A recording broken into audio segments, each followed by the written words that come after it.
Senyales na wala ka ng halaga sa isang babae. Narito ang mga malinaw na senyales na unti-unti ka nang nawawala ng halaga sa kanya. Una, hindi na siya naglalaan ng oras.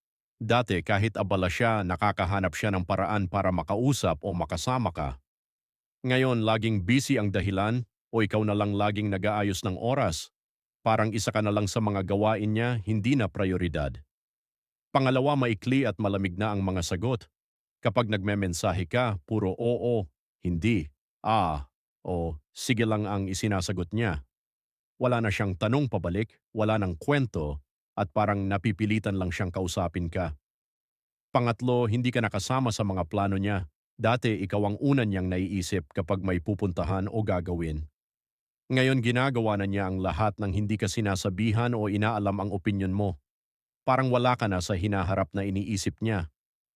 Pang-apat, hindi na siya nagseselos o nag-aalala.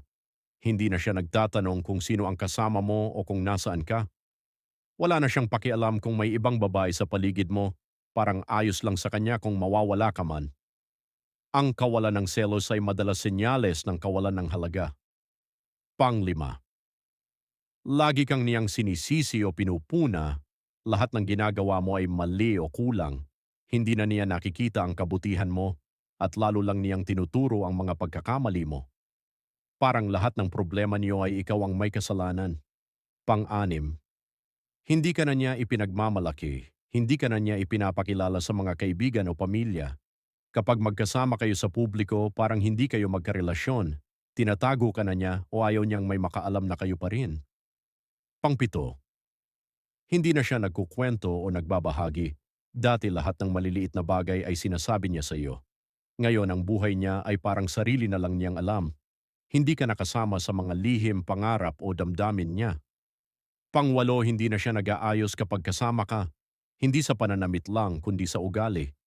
Hindi na siya nag-aalala kung masasaktan ka ba sa sinasabi o ginagawa niya. Wala na yung pagnanais niyang pasayahin o kiligin ka. Pang-apat, hindi siya nagsisikap ayusin ang gusot. Kapag nag-aaway kayo, siya ang unang sumuko o hindi na niya inaalala kung magkakabalikan pa ba kayo.